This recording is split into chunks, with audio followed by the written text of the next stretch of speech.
Good morning students. आज हम लोग शुरू करते हैं next topic, potential energy of a dipole in a uniform electric field. इसके लिए सबसे पहले हम लोग इलेक्ट्रिक फील्ड कंसीडर कर लेते हैं। ये हमने मान लिया एक इलेक्ट्रिक फील्ड हो गया।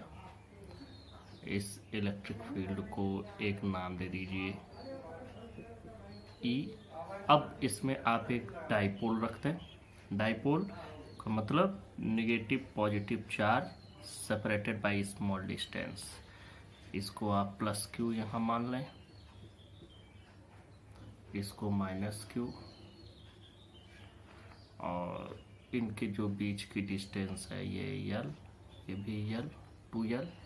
और ये मान लें कि ये इलेक्ट्रिक फील्ड के साथ एक एंगल फॉर्म करते हैं, वो एंगल है theta.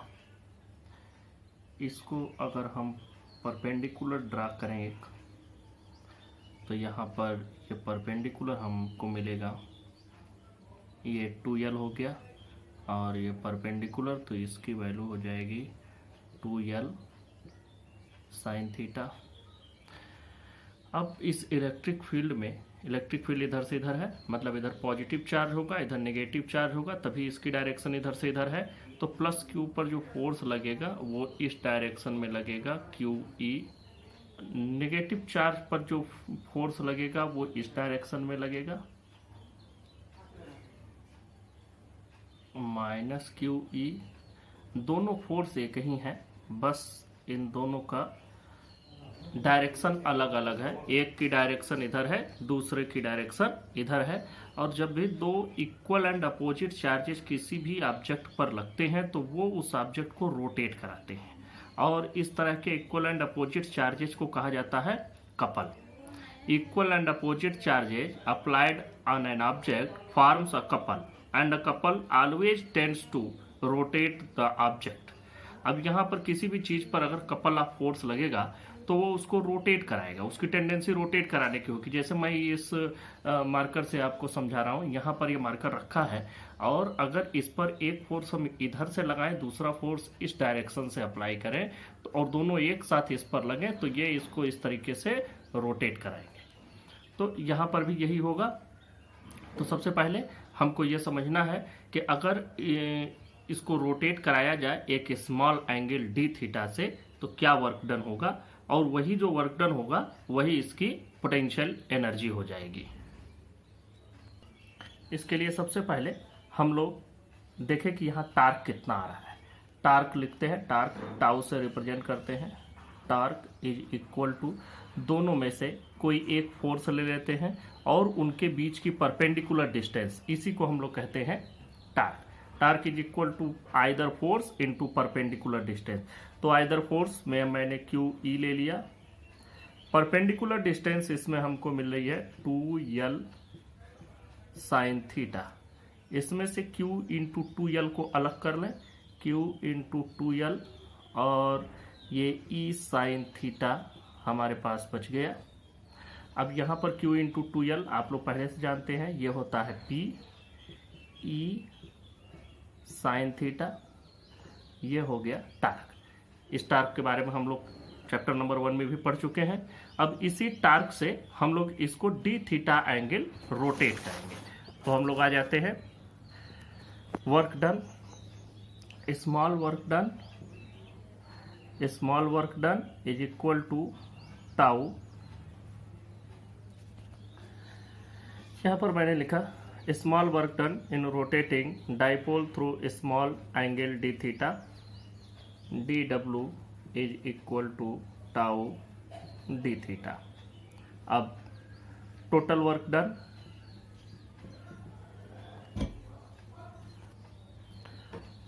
Done, in rotating dipole from theta 1 to theta 2। तो स्मॉल वर्क डन इतना है, तो टोटल वर्क डन बस हमको इसको इंटीग्रेट कर देना है। dw को इंटीग्रेट कर दीजिए थीटा 1 से थीटा 2 के रेंज में। जब आप इसको इंटीग्रेट करेंगे तो आपके सामने सबसे पहले टाउ का फार्मूला लिखना होगा। टाउ की वैल्यू हम लोगों ने कैलकुलेट किया है पी ई साइन थीटा, यहाँ देख लें। हमने P E sine theta calculate किया है, बस वही वैल्यू आपको पुटअप कर देनी है।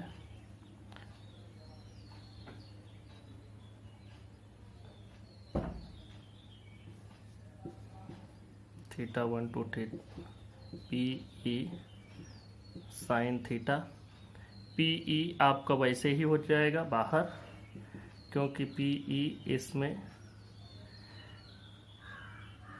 साइन थीटा डी थीटा, और साइन थीटा का इंटीग्रेशन आप लोग पढ़ चुके हैं, minus cos theta, theta 1 to theta 2। इस वैल्यू को आप रख दें, पी ई यहाँ रखेंगे, माइनस कॉस थीटा 2 माइनस, फिर माइनस करेंगे तो कॉस थीटा 1, इसको आप ऐसे भी लिख सकते हैं, P E cos theta 1 minus cos theta 2। This is formula for work done in rotating the dipole from an angle theta 1 to theta 2। इसी वर्क डन को हम लोग इस यूनिफॉर्म इलेक्ट्रिक फील्ड में डाइपोल की पोटेंशियल एनर्जी भी कहेंगे। It can be equal to U, that is potential energy in dipole, या आप अलग से भी इसको लिख सकते हैं, U is equal to P E cos theta 1 minus cos theta 2।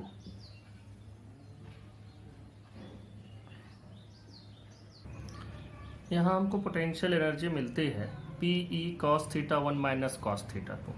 आपको एक चीज़ मालूम है कि अगर थीटा की वैल्यू 90 डिग्री रख दिया जाए तो वो वैल्यू 0 हो जाएगी, कास 90 की वैल्यू 0।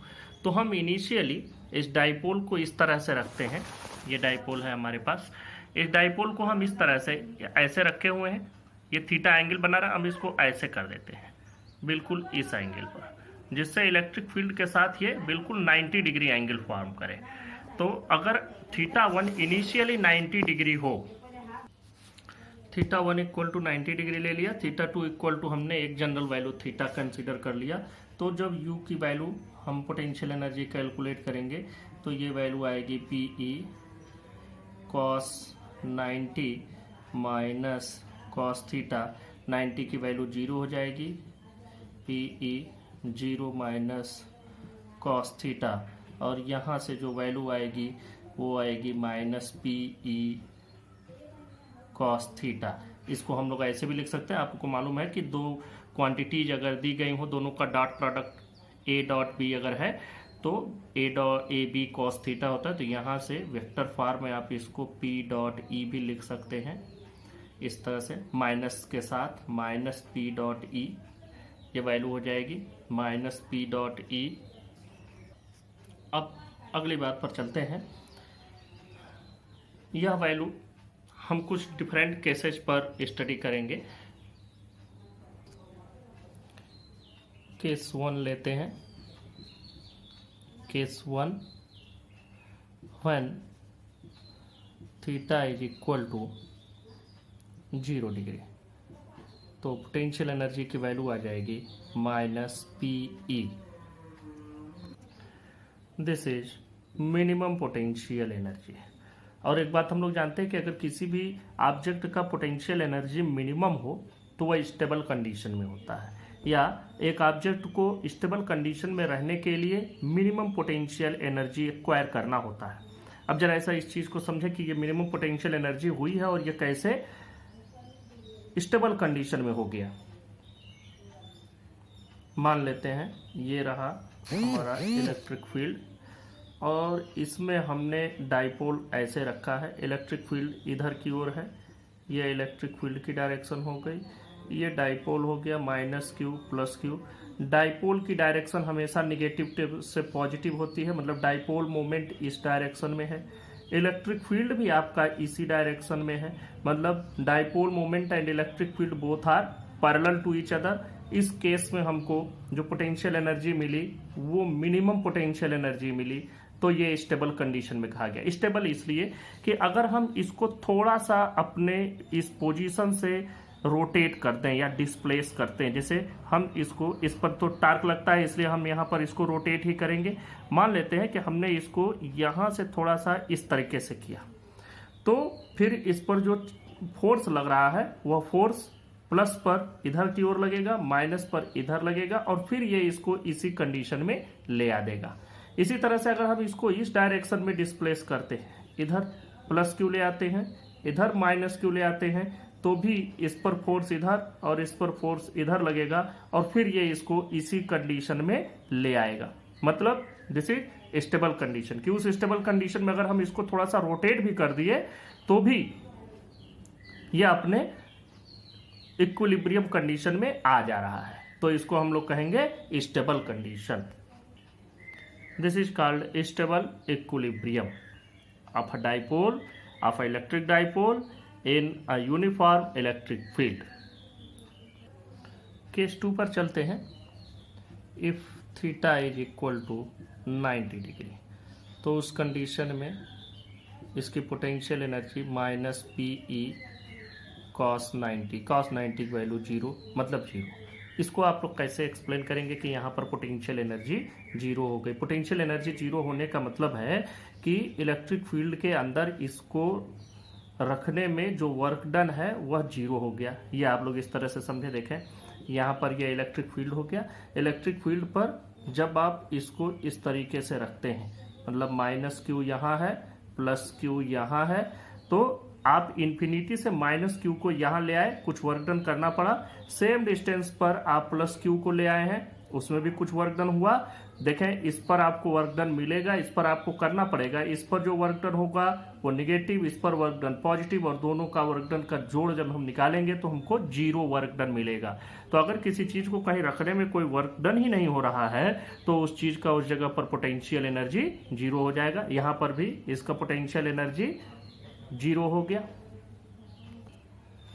केस 3 पर चलते हैं।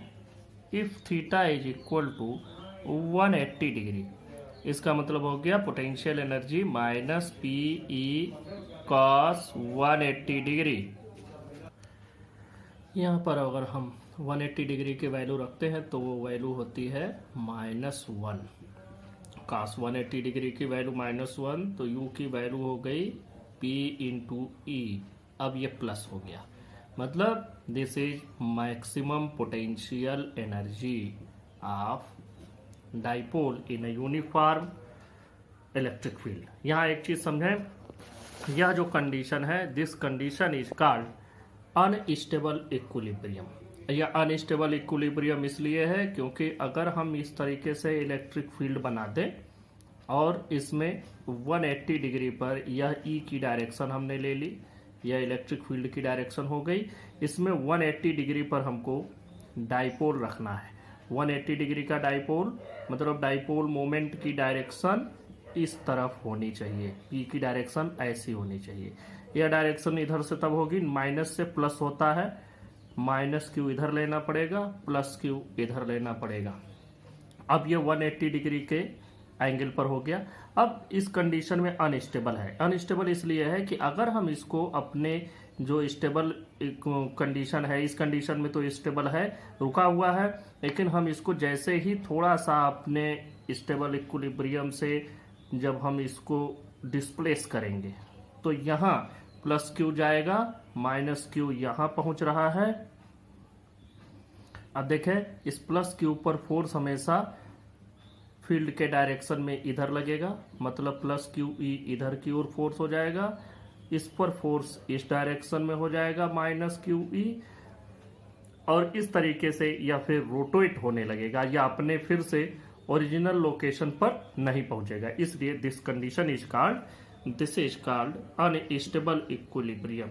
This is called unstable equilibrium. This is called unstable equilibrium. Next topic discuss करते हैं, behaviour of conductors in electrostatic field. सबसे पहला जो इनका बिहेवियर होता है, जो सबसे पहली प्रॉपर्टी आती है वो ये है, नेट इलेक्ट्रोस्टैटिक फील्ड इज 0।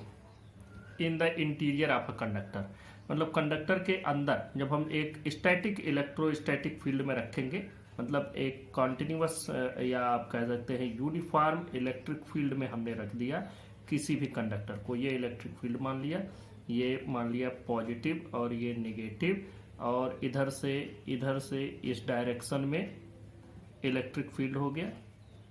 बीच में हमने कोई भी इसमें कंडक्टर प्लेस कर दिया।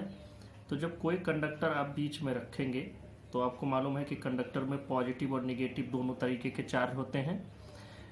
पॉजिटिवली चार्ज न्यूक्लियस और नेगेटिवली चार्ज इलेक्ट्रॉन, जो फ्री इलेक्ट्रॉन होते हैं। अब जितने भी इसमें नेगेटिव चार्ज होंगे वो सभी इस पॉजिटिव प्लेट की ओर खिसक आएंगे, तो नेगेटिव चार्ज इधर आ जाएंगे, सभी के सभी पॉजिटिव चार्ज इधर की ओर आ जाएंगे। यह कंडक्टर के अंदर होगा। अब इसमें एक इंड्यूस्ड इलेक्ट्रिक फील्ड जनरेट हो जाएगा। यह इंड्यूस्ड इलेक्ट्रिक फील्ड की डायरेक्शन इधर से उधर होगी, प्लस से माइनस। जो हमारा एक्सटर्नल फील्ड है वह प्लस और माइनस इधर है। अब यह यहाँ पर इंड्यूस्ड फील्ड हमने मान लिया ई इंड्यूस्ड, और ये जो इनका अलाइनमेंट है, यह इनका जो अलाइनमेंट है नेगेटिवली चार्ज इलेक्ट्रॉन इधर और पॉजिटिवली चार्ज न्यूक्लियस इधर, ये तब तक होता रहेगा जब तक कि यह इंड्यूस्ड इलेक्ट्रिक फील्ड इस एक्सटर्नल इलेक्ट्रिक फील्ड के बराबर न हो जाए। तो जब यह दोनों बराबर हो जाएंगे तो यहाँ इसके अंदर इंटीरियर में, मतलब इनसाइड कंडक्टर, जो इलेक्ट्रिक फील्ड की वैल्यू होगी वो 0 हो जाएगी। क्यों? क्योंकि यह दोनों एक दूसरे को वाइनिश कर देंगे, दोनों एक दूसरे को कैंसिल कर देंगे।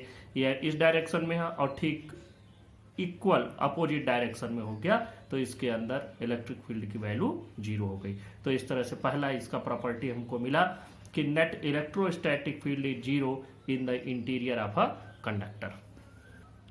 सेकेंड प्रॉपर्टी पर चलते हैं। Just outside the surface of a charged conductor electric field is normal to the surface. अब इसका एक्सप्लेनेशन आप देखें। मान लीजिए कि कोई भी कंडक्टर, कोई इलेक्ट्रिक फील्ड ऐसे है, और जैसे हम लोगों ने ऊपर एक्सप्लेन किया, यह इलेक्ट्रिक फील्ड हो गया, यह पॉजिटिव प्लेट या नेगेटिव प्लेट, बीच में हमने कोई भी कंडक्टर इस तरह से प्लेस किया। अब अगर कोई कंडक्टर इस तरह से रखा हुआ है तो इसके जो सरफेस पर इलेक्ट्रिक फील्ड लाइंस होंगी वह कैसी होंगी? वह हमेशा इस पर नॉर्मल डायरेक्शन में होंगी, इस पर जस्ट नॉर्मल होंगी इसके सरफेस पर। और नॉर्मल इसलिए होंगे कि अगर ये नॉर्मल ना हो, किसी एंगल पर हो जाए, मान लेते हैं किसी एंगल पर हो गए, अगर किसी एंगल पर हुए, अब अगर किसी एंगल पर हुए तो इसका मतलब कि इस पर किसी एक डायरेक्शन में फोर्स लगने लगेगा। जो इस पर चार्ज पार्टिकल होंगे, इलेक्ट्रॉन्स होंगे, उस पर फोर्स लगेगा और इलेक्ट्रॉन मूव करने लगेंगे। और अगर इलेक्ट्रॉन मूव करेंगे तो सरफेस पर एक करंट फ्लो होने लगेगा, जिसको हम लोग सरफेस करंट बोलेंगे। लेकिन ऐसा होता नहीं। एक स्टैटिक इलेक्ट्रिक फील्ड के अंदर या इलेक्ट्रोस्टैटिक यूनिफॉर्म इलेक्ट्रिक फील्ड के अंदर अगर कोई भी चार्ज कंडक्टर रखा गया है सिर्फ, तो उसमें कोई भी सरफेस करंट हमको नहीं मिलता है। इसका मतलब कि इसमें कोई भी चार्ज मूव नहीं करेगा, चार्ज पर कोई फोर्स नहीं लगेगा, और फोर्स तभी नहीं लगेगा जब फील्ड लाइंस इस सरफेस के जस्ट परपेंडिकुलर हो, नॉर्मल डायरेक्शन में हो।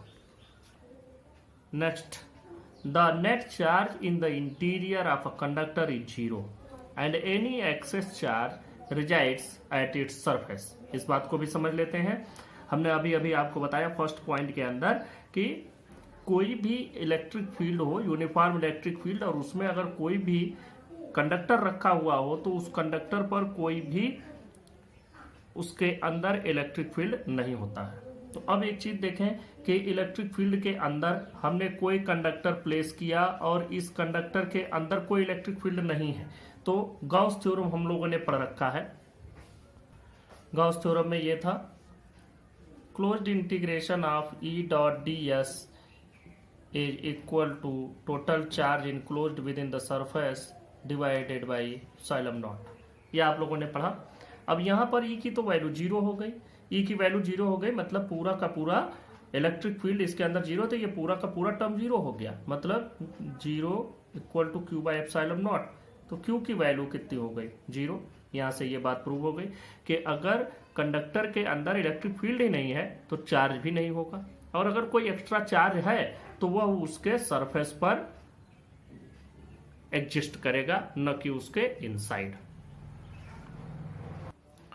फोर्थ पॉइंट देखते हैं। फोर्थ पॉइंट में potential is constant with in and on the surface of a conductor, मतलब सरफेस पर और कंडक्टर के अंदर दोनों जगह पर पोटेंशियल की वैल्यू सेम होगी। इस बात को भी समझें। हम लोगों ने एक फार्मूला ड्राइव किया है कि E is equal to minus dV by dr।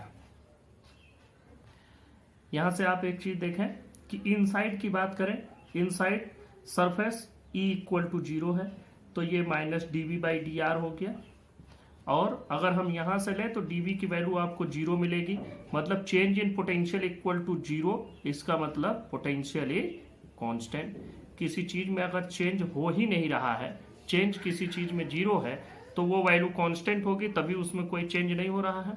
तो इसका मतलब इनसाइड 0 हो गया। और जो सरफेस होता है, सरफेस पर आपको मालूम है कि हर जगह पर इलेक्ट्रिक फील्ड लाइंस जो होती हैं वो इसके नॉर्मल होती हैं सरफेस के।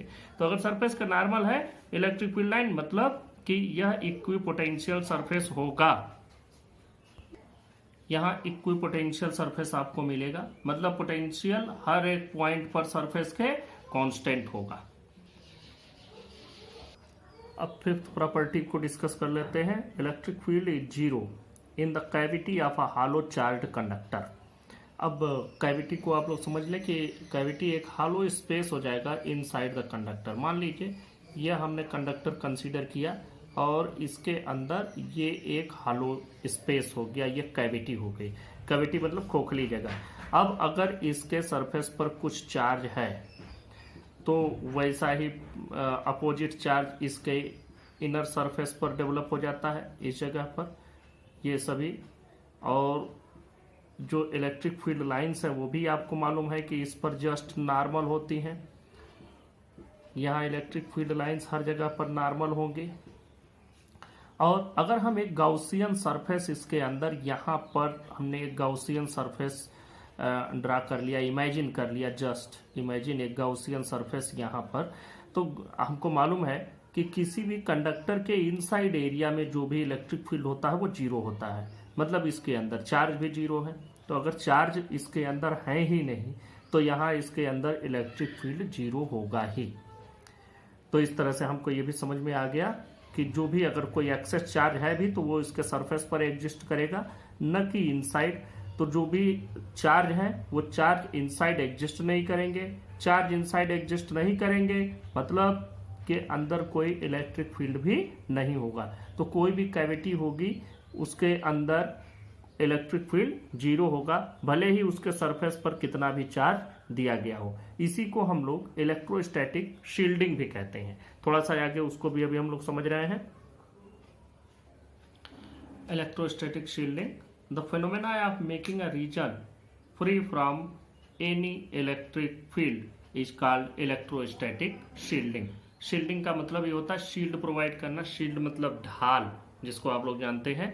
इसका मतलब हो गया कि किसी भी चीज से सुरक्षा करना। तो इलेक्ट्रोस्टैटिक शील्डिंग का मतलब हो गया कि इलेक्ट्रोस्टैटिक फील्ड से उसकी सुरक्षा करना। ये जरा सा समझ लें कि आपको मैंने समझाया इसके पहले भी कि अगर कोई भी कंडक्टर है, इस कंडक्टर के अंदर कोई कैविटी मतलब कोई होल है, तो आप लोग जानते हैं कि अगर इसको किसी भी इलेक्ट्रिक फील्ड में रखा जाए या इसको कोई भी चार्ज दिया जाए तो वह चार्ज इसके आउटर सरफेस पर एग्जिस्ट करेगा। मान लीजिए ऊपर हमने पॉजिटिव चार्ज दिया तो पॉजिटिव चार्ज इसके अपर सरफेस पर एग्जिस्ट करेगा, और जो इनर सरफेस है यहाँ पर नेगेटिव चार्ज, इसका अपोजिट चार्ज यहाँ पर आ जाएगा, पॉजिटिव चार्ज यूनिफॉर्मली स्प्रेड हो जाएगा। अब अगर हम कोई गाउसियन सरफेस बनाते हैं इस जगह पर, इस सरफेस के अंदर, तो यहाँ पर हम पाते हैं कि इसके अंदर कोई चार्ज एग्जिस्ट ही नहीं कर रहा है। यहाँ पर इस सरफेस के अंदर हमने गाउसियन सरफेस बनाया है, इसके अंदर कोई चार्ज यहाँ नहीं है। कोई चार्ज नहीं है मतलब कोई इलेक्ट्रिक फील्ड भी नहीं है, और ऊपर इसके इलेक्ट्रिक फील्ड है, मतलब बाहर की ओर इलेक्ट्रिक फील्ड है और अंदर की ओर इलेक्ट्रिक फील्ड नहीं है। इसी चीज को हम लोग कहते हैं इलेक्ट्रोस्टैटिक शील्डिंग, क्योंकि इसको हम इलेक्ट्रिक फील्ड से बचा रहे हैं। और इसी को एक और भी नाम दिया जाता है फैराडे सेज। फैराडे सेज भी नाम दिया जाता है। क्योंकि फैराडे ने इसके लिए एक बार एक बड़ा सा बॉल के शेप में बनाया और वो खुद उसके अंदर चले गए, ऐसा कहा जाता है। क्या हुआ ये तो नहीं कोई देखा था, लेकिन ऐसा कहा जाता है कि अगर उसके ऊपर कितने भी हजार का बोल्ट आप दे दें, कितने भी सप्लाई दे दें, कोई भी अगर बॉल शेप में आप बनाते हैं स्फेयर और वह कंडक्टर हो, ऊपर कितना भी चार्ज हो, लेकिन उसके अंदर कोई भी आदमी अगर है और उसमें कोई भी एक दरार या सुराख नहीं है, तो उसके अंदर उस आदमी को कोई भी करंट नहीं लगेगा, वह बचा रहेगा। तो इस तरीके से हम लोगों ने इसके एक कंडक्टर को अगर इलेक्ट्रिक फील्ड में रखा जाए तो उसके जो डिफरेंट प्रॉपर्टीज उसमें आती हैं, उसमें क्या क्या चेंजेज होते हैं, उसके बारे में हम लोगों ने स्टडी कर लिया। अब हम लोग इलेक्ट्रोस्टैटिक शील्डिंग का कुछ एग्जांपल देख लेते हैं, एप्लीकेशन देख लेते हैं। जैसे फर्स्ट एप्लीकेशन आपको इसका मिलेगा ड्यूरिंग द थंडर स्टार। जब बिजली कड़क रही हो, बिजली चमक रही हो, उस दौरान आपको सलाह दी जाती है कि आप अपनी कार के अंदर, गाड़ी के अंदर ही रहें। वो सलाह इसलिए दी जाती है, यह पहला हो गया थंडर स्टार्म वाला। वो सलाह इसलिए दी जाती है कि अगर मान लीजिए आपकी गाड़ी पर बिजली गिरी तो उस दौरान आपके कार के आउटर सरफेस पर वो पूरा का पूरा चार्ज स्प्रेड हो जाएगा और अंदर आप एक कैविटी की तरह से अंदर उसके बैठे रहेंगे। आप समझे कि एक चार्ज, एक पूरा कंडक्टर की कैविटी में आप बैठे हुए हैं, तो उसके अंदर इलेक्ट्रिक फील्ड नहीं आएगा, जिससे आपकी सुरक्षा होने की संभावना रहती है। इन कंपेरिजन टू कि आप बाहर खड़े हो जाए, बाहर खड़े होंगे तो ज्यादा नुकसान होगा, नुकसान तय है होगा, अंदर बचने की संभावना रहती है और बहुत हद तक लोग बच भी जाते हैं।